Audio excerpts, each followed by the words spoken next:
بكل اللي بيسمعنا. النهاردة هنتكلم عن وصفات طبيعية لشد الوجه. ماسك الموز وزيت الزيتون. نص موزة مهروسة، معلقة صغيرة زيت زيتون، معلقة صغيرة عسل. اخلطي مكونات على بعض ثم ضيفيهم على وجهك لمدة 15 دقيقة. اغسلي وجهك بالمية الدافية، تكرر مرة أو مرتين في الأسبوع. ماسك بياض البيض واللبن. بياض بيضة، معلقة كبيرة لبن، نص معلقة صغيرة سكر. ادعي المكونات على بعض ثم ضيفيهم على وجهك حتى يجف. اغسليهم بالمية الدافية وتكرر مرة في الأسبوع. ماسك الموز والمشمش. نص موزة مهروسة، ربع كوباية مشمش مهروس، معلقة كبيرة لبن. اخلطي المكونات على بعض ثم ضيفيهم على وجهك لمدة 15 إلى 20 دقيقة ثم اغسلي وجهك بالمية الدافية، تكرر مرة في الأسبوع. ماسك الأفوكادو والكاكاو.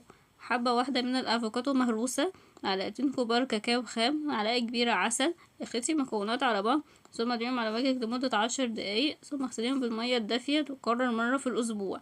ماسك العسل وجل الصبار. معلقة كبيرة عسل، معلقتين كبار جل الصبار، معلقة كبيرة أفوكادو مهروسة. اخلطي المكونات على بعض ثم ضيفيهم على وجهك لمدة 20 دقيقة ثم اغسليهم بالمية الدافية، تكرر مرة في الأسبوع. ماسك الخيار وجل الصبار.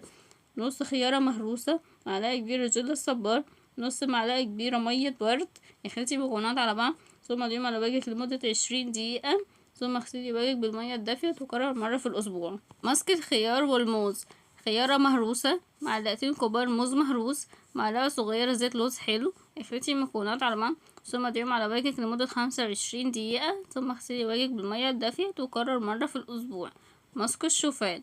معلقة كبيرة شوفان مطحون، معلقة كبيرة دي حمص، معلقة صغيرة عسل، معلقة كبيرة مية ورد. اخلطي المكونات على بعض ثم ضيفيهم على وجهك لمدة 10 دقايق ثم اغسلي وجهك بالمية الدافية، تكرر مرة واحدة في الأسبوع.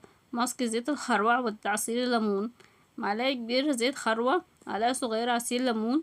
اخلطي المكونات على بعض ثم ضيفيهم على وجهك لمدة 30 دقيقة. اغسلي وجهك بالمية الدافية، تكرر مرة في الأسبوع. ماسك صفار البيض والسكر.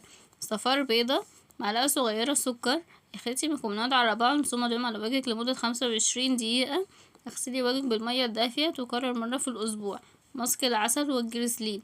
معلقة صغيرة عسل، معلقة صغيرة جريسلين، ربع معلقة صغيرة زيت زيتون. اخلطي المكونات على بعض ثم ضيفيهم على وجهك لمدة 10 دقايق ثم اغسلي وجهك بالمية الدافية، وتكرر مرتين في الأسبوع. ماسك الفراولة. 3 معالق كبار فراولة مهروسة، معلقتين صغيرين لبن أو عسل. اخلطي المكونات على بعض ثم ضيفيهم على وجهك لمدة 5 دقايق، تكرر مرة يوميا. ماسك الريحان. كوباية ريحان مفروم ناعم، معلقة كبيرة دقيق حمص، معلقة صغيرة عسل. اخلطي المكونات على بعض ثم ضيفيهم على وجهك حتى يجف. اغسلي وشك بالمية الدافية، تكرر مرة في الأسبوع. ماسك الزبادي وزيت الزيتون. 3 معالق كبار زبادي، معلقة كبيرة زيت زيتون. اخلطي المكونات على بعض ثم ضيفيهم على وجهك لمدة 20 دقيقة ثم اغسلي وجهك بالمية الدافية، تكرر مرتين في الأسبوع. نصائح لشد بشرة الوجه. شرب الكثير من المياه. يجب تناول أطعمة صحية مثل الفواكه والخضروات التي تحتوي على مضادات أكسدة وفيتامينات تساعد على شد البشرة. الحصول على قسط كافي من النوم، حيث يساعد النوم على نمو خلايا الجلد ويساعد على التخلص من خلايا الجلد الميتة. أشوفكم في فيديو جديد في حفظ الله.